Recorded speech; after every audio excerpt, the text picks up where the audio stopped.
Hey there guys, it's Tom from Dolphin Dive Productions. I'm here with Chris Parsons and this behind me is Soul Trader. Chris, thank you so much for taking the time out to talk to us. What is it?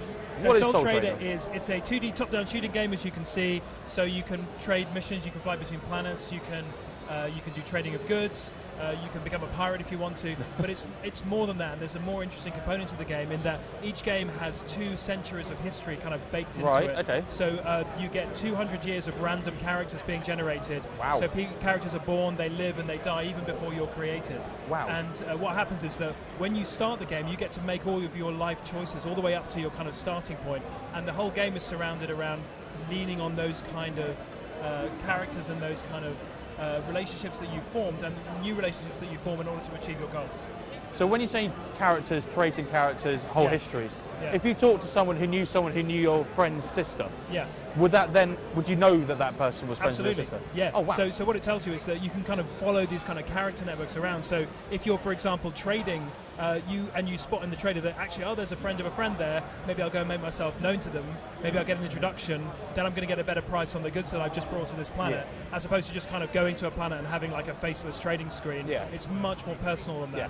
So why would you want to get to know these characters? Why do you want to know backstories? Does it influence how you trade with them or how they react to you? So there's a number of reasons why you want to. Obviously, if you know them well and you kind of get on the inside of some of these characters, then in the sense of getting to know them really well, then you're going to get a better price. You're going to get better deals. So how will that help you in this world? If you're like looking to, say, buy a spaceship, yeah, sure. How would knowing the person behind the desk help you do that? That helps you because you get a better deal. They might waive the sales tax. Okay. You might get a discount. If you want to upgrade that ship, they might be able to throw in something for free. It's that kind of vibe.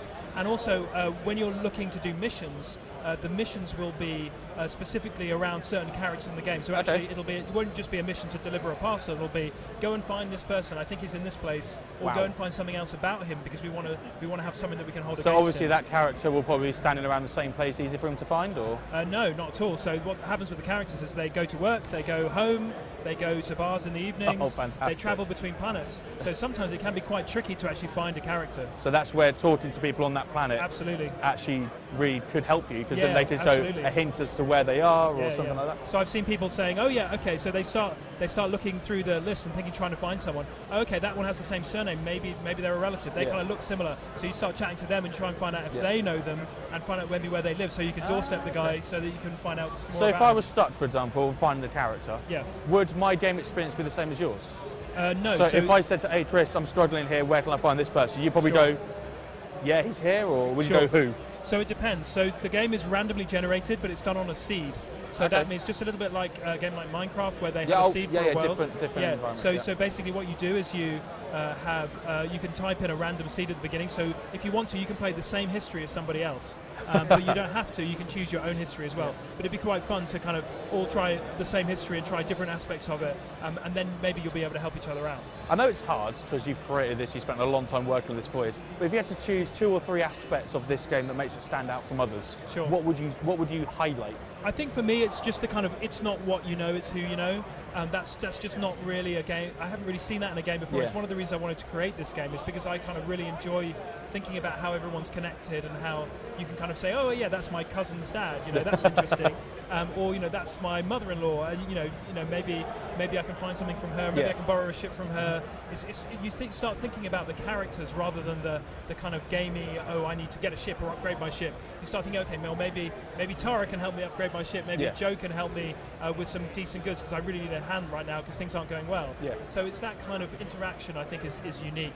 That really makes it kind of interesting and stand out. Just from my experience as well, I mean, I met someone, I have played the game, I spent about half an hour with you, didn't I? When it wasn't crashing, I break games, apparently, I break games. But while I was sitting down, I got really into it, character histories. Working out who worked where. I mean, I didn't know where my dad worked. And then I went to Earth, because you can travel between distance of planets, don't you? Yes, you can, I went to Earth after I got my ship, and I met my dad. Randomly working at the bank, I think it was, or something like that. And he gave me a better loan or something, or he gave me worked in the shop and he gave me a better price on water and stuff. So when it comes down to commodities, why do you need them? Because at the moment, when we talked about it, he said that there was no sort of like, oh, you're running out of water, you better go find some water, or survival aspect. So why do you need resources? So there's no survival aspect in the game. You need resources in order to make money.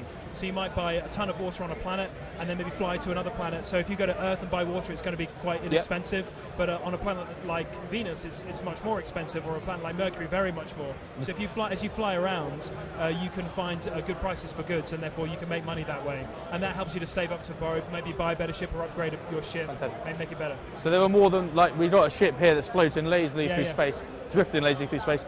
So you can get more than one type of ship. So I said it, I remember when we played it yesterday that at the moment we can only have one ship.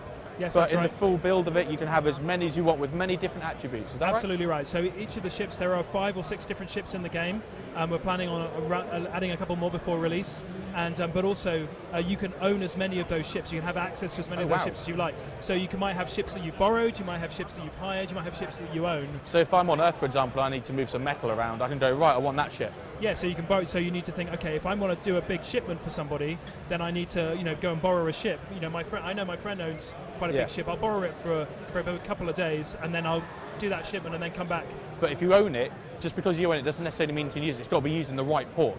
You've got to be on the right planet, can't you? Yes, exactly. If I've got a ship that can carry a lot of cargo on Venus, for example, and I'm in Earth with a lot of metal, I can't use that ship. You can't just go, oh yeah, that's easy enough. Yeah. So that's where the borrowing, the character relationship comes into another level. And if you get blown up on the way back, then your ship's on another planet, and you're like, how do I get back to that planet to get my ship back? I'm glad you mentioned that. Combat. Yes. There is combat. For all you trigger-happy fools out there that like to just blow stuff up, you can do that. It's not in this build at the moment. Otherwise, I suppose that's all you get people doing, is it just flying around shooting stuff? So it's not in this build because it's not the main part of the game, but it is definitely an important aspect of it. So this game is still about 8 months out from release, and that's one of the big pieces I want to still add. So in the game, combat is going to be something that's pretty much... It's a little bit scary. It's something you probably want to avoid unless you're really tooled up for it. The other thing is, if you want to play a kind of trigger-happy pirate, you very much can do that. The problem with that is that if you start just shooting down random people, remember, everyone's connected. Yeah. So you might shoot down someone with powerful friends, and you may well regret that later. So there's a kind of whole connected aspect that extends into the combat. There is so much more in this game than just combat, than just resources. And the best way to find out about that is play it. Yes, that's right. And the best thing is, how do you play it if you're not here? Yeah, so this game is freely available on the website right now. So this build that you're seeing in front of you here, you can get that right now on the website. And that's certain to be a link around about here somewhere, floating mysteriously. Click on it, show Chris some love. Chris, thank you so much for taking the time out to talk to me. It's fantastic. No problem, it's great. I hope you enjoy the rest of the EGX, and I hope it does well for you. See you later, guys. Thanks very much.